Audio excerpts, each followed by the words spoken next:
Bonjour et bienvenue sur Sobrecrate. Aujourd'hui, épisode 12 de Philosopher la paix. On parle de William James et de la paix.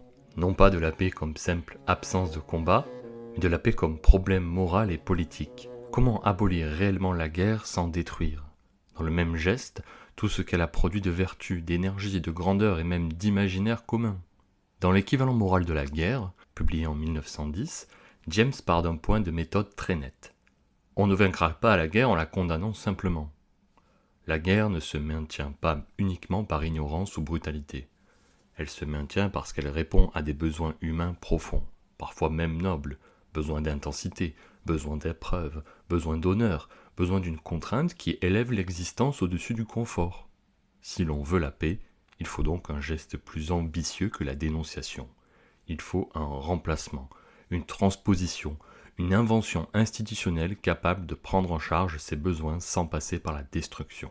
James ouvre son article sur un paradoxe psychologique très simple et très puissant. D'un côté, l'homme moderne ne veut plus de sang-froid déclencher une guerre pour la gloire ou l'agrandissement. Une guerre n'est jugée permise que lorsqu'elle s'impose comme nécessité, défense, survie, cas extrême. Mais de l'autre côté, si l'on proposait d'effacer une grande guerre du passé et de la remplacer par un récit de transition pacifique et régulière, personne n'accepterait. Pourquoi ? Parce que les guerres fondatrices ont laissé un héritage idéal, des récits d'efforts extrêmes, des figures héroïques, des légendes qui cimentent une nation, un patrimoine symbolique qui paraît valoir plus que le sang versé. James ne dit pas que cette émotion est juste, il dit qu'elle existe, qu'elle structure nos attachements, et qu'on ne fera pas la paix contre elle, comme si elle n'était qu'une erreur. C'est ici qu'il pose d'emblée la difficulté, la guerre contre la guerre ne sera jamais qu'une promenade, parce qu'elle affronte un noyau affectif et imaginaire très solide. Pour avancer, James exige qu'on soit précis sur ce qui attire dans la guerre. Il ne s'agit pas seulement du pillage ou de la haine, il s'agit d'un ensemble de dispositions morales et psychiques qu'il appelle en substance les vertus martiales. Courage, endurance, discipline, obéissance au commandement, renoncement à l'intérêt privé, mépris de la mollesse, acceptation du risque et de la privation. Et il y a aussi une dimension esthétique, la guerre comme romance de l'histoire, au sens où elle condense le tragique, la décision, l'absolu du devoir, l'urgence, la possibilité de la mort violente. Là est un point décisif chez James. Dire la guerre est horrible ne suffit pas, parce que l'horreur fait partie de l'attrait. Elle signe l'intensité. La guerre apparaît comme la vie forte, la vie portée à l'extrême, et c'est précisément ce caractère extrême qui rend certains sacrifices acceptables, impôts, privations, risques, alors que les mêmes sacrifices demandés pour des objectifs ordinaires seraient refusés. James remonte ensuite une longue histoire presque anthropologique. Dans l'Antiquité, dit-il, les hommes étaient des chasseurs et chassaient une tribu voisine, tuaient les mâles, piller, capturer, a longtemps été à la fois la manière la plus profitable et la plus excitante de vivre. Ce n'est pas une description morale, c'est une généalogie. Les tribus les plus martiales ont été sélectionnées. Avec elles se sont installés dans les chefs, comme dans les peuples, une pugnacité, un amour de la gloire, un goût du risque, qui se sont mêlés aux motifs plus élémentaires du butin. La modernité a changé les formes. La guerre moderne est si coûteuse que le commerce apparaît souvent comme une voie plus rentable que le pillage. Mais James insiste. Psychologiquement, nous restons les héritiers de millénaires de violence. Nous avons gardé la pression de ces dispositions anciennes et des milliers d'années de paix ne suffiraient pas à les désapprendre totalement. Voilà pourquoi la démonstration rationnelle de l'horreur et de l'absurdité de la guerre ne fait pas disparaître son prestige. Elle ne touche pas le ressort profond, celui de l'intensité, de la rudesse, de l'honneur. Pour donner chair à cette thèse, James convoque l'histoire grecque et romaine comme un miroir brutal. L'Iliade, rappelle-t-il, est un long récit de combats, de blessures détaillées, de héros qui tuent et sont tués. Et pourtant, l'esprit grec s'est nourri de ce récit comme d'une nourriture imaginaire et morale. L'histoire grecque apparaît alors comme un panorama de chauvinisme et d'impérialisme, où la guerre n'est pas toujours un dernier recours, mais un mode d'existence. Les citoyens sont des guerriers, l'honneur se mesure à la force, la cité se pense dans la rivalité. James insiste.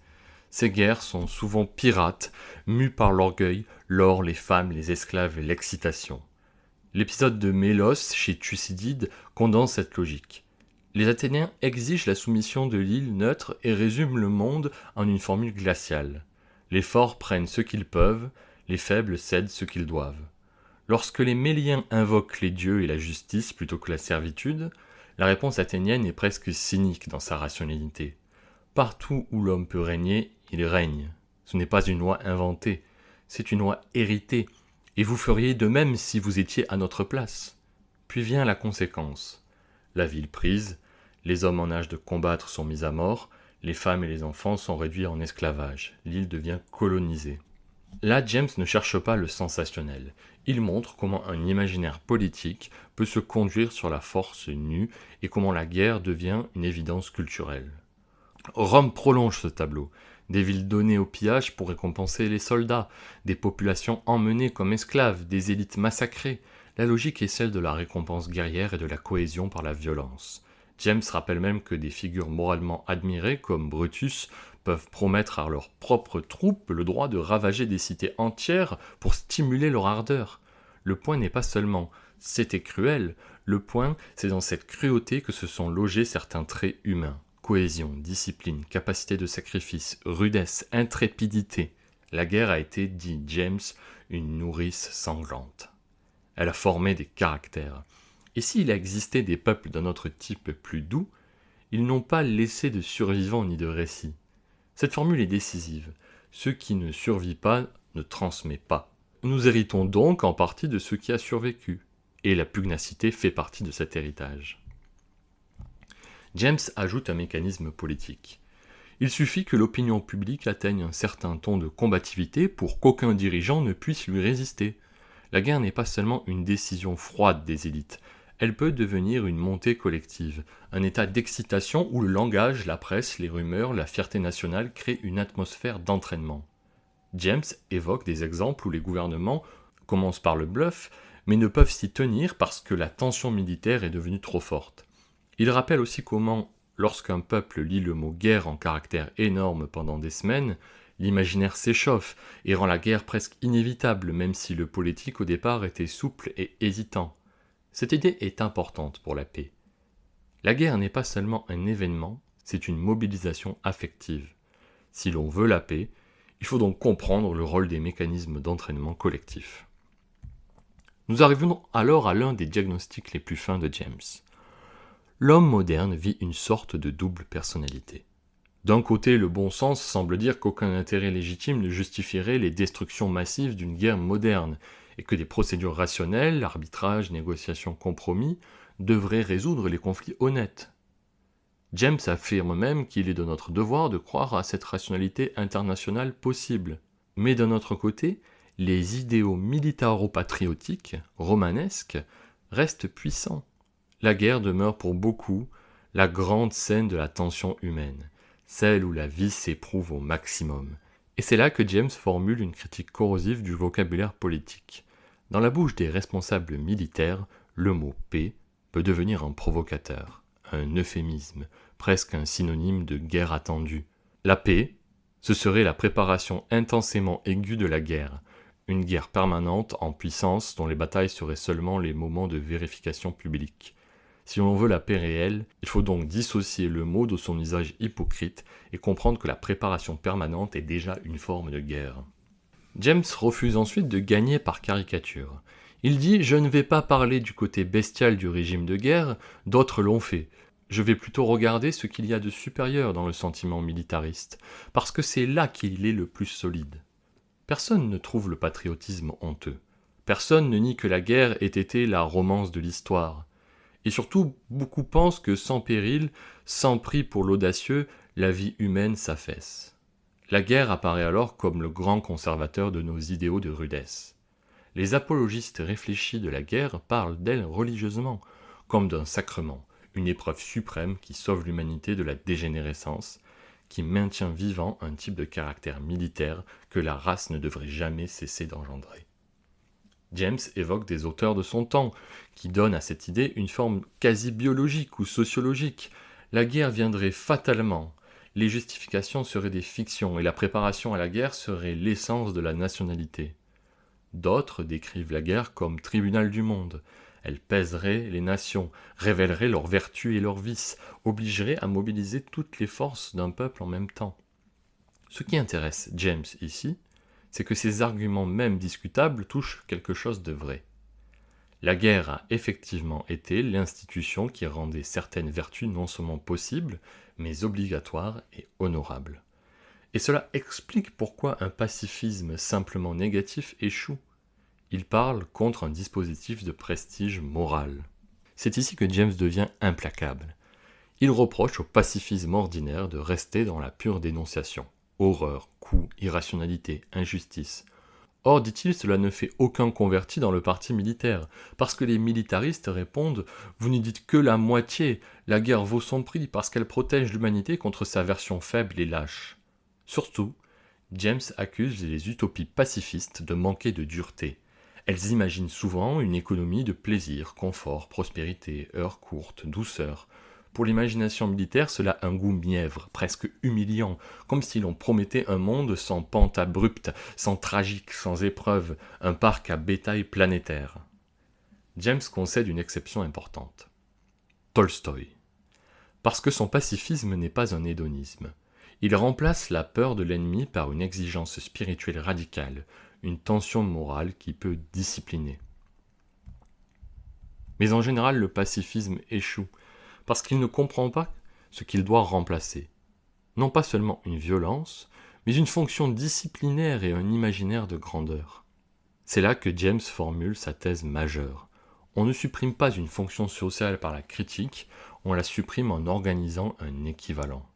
Tant que la guerre restera la seule force capable de discipliner toute une communauté, de produire de l'obéissance, de l'honneur, de la fierté, de la capacité de sacrifice, elle reviendra sous une forme ou sous une autre, d'où son concept d'équivalent moral de la guerre. Comme on parle d'un équivalent mécanique de la chaleur, une institution capable de produire un même effet moral, rudesse, discipline, renoncement, grandeur, sans diriger cette énergie vers la destruction d'autres peuples. La paix n'est donc pas un simple non à la guerre, elle est une architecture morale de remplacement. James ne reste pas dans l'abstraction. Il propose un dispositif concret. Au lieu de la conscription militaire, il imagine une conscription universelle de la jeunesse au service des travaux les plus durs et les plus nécessaires, une sorte d'armée enrôlée contre la nature. Ce n'est pas une métaphore décorative, c'est une manière de dire que l'humanité mène déjà une guerre permanente, non contre d'autres hommes, mais contre les conditions hostiles de l'existence, froid, fatigue, maladie, pénibilité. Et James veut que cette guerre-là, inévitable, devienne le lieu où se transposent les vertus martiales. La logique est double. D'abord une logique de justice. Il y a quelque chose d'indigne, non pas dans le fait que la vie soit dure, mais dans le fait que la dureté soit distribuée par accident. Certains n'ont qu'une vie de labeur, de douleur, de fatigue, imposée sans vacances, sans répit. D'autres, non plus méritants à la naissance, ne connaissent que l'aisance.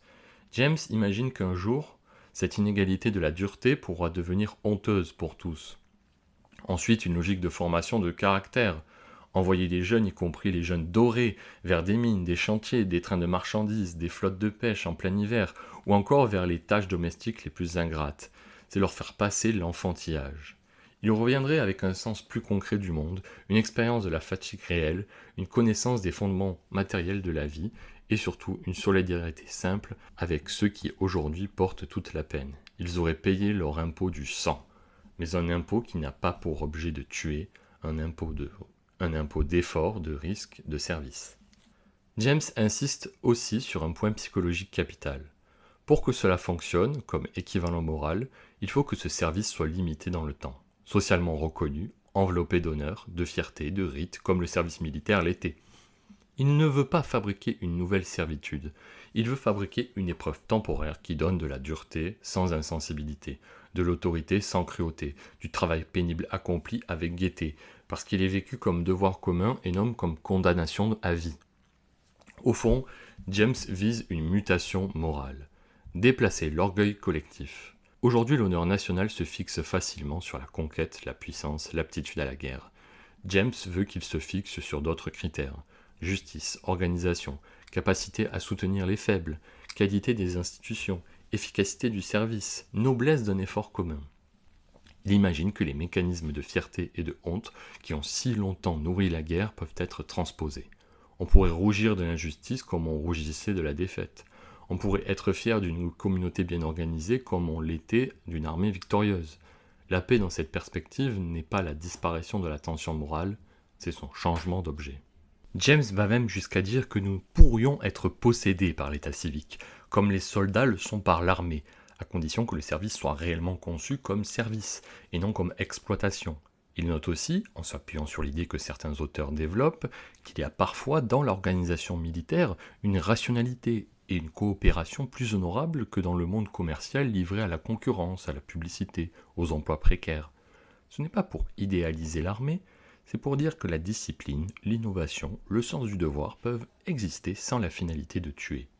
Il serait grotesque, conclut-il, que la peur d'être tué par un ennemi soit le seul stimulant capable d'éveiller les registres supérieurs de l'énergie morale. On peut alors tenir une définition rigoureuse. Chez William James, la paix n'est pas la détente, ni la douceur, ni la fin de l'exigence. La paix est une transposition de l'énergie martiale. Abolir la guerre, oui, mais pas au prix d'un affaiblissement moral, pas au prix d'une humanité anesthésiée par le confort. La paix durable doit rester une paix sévère, fondée sur la reconnaissance que la vie sur cette planète exige un effort, une rudesse, un sacrifice, et que ces exigences doivent être organisées collectivement au lieu d'être distribuées par hasard. La thèse finale apparaît à la fois simple mais difficile. Tant que la guerre sera la seule institution capable de discipliner toute une communauté, elle aura son cours. Mais dès qu'une discipline équivalente est organisée, une discipline civique, honorable, partagée, orientée vers la construction, la guerre cesse d'être nécessaire parce que son prestige moral est remplacé. La paix, chez James, n'est donc pas un simple contre, c'est un montage positif, sauver les vertus, perdre le massacre.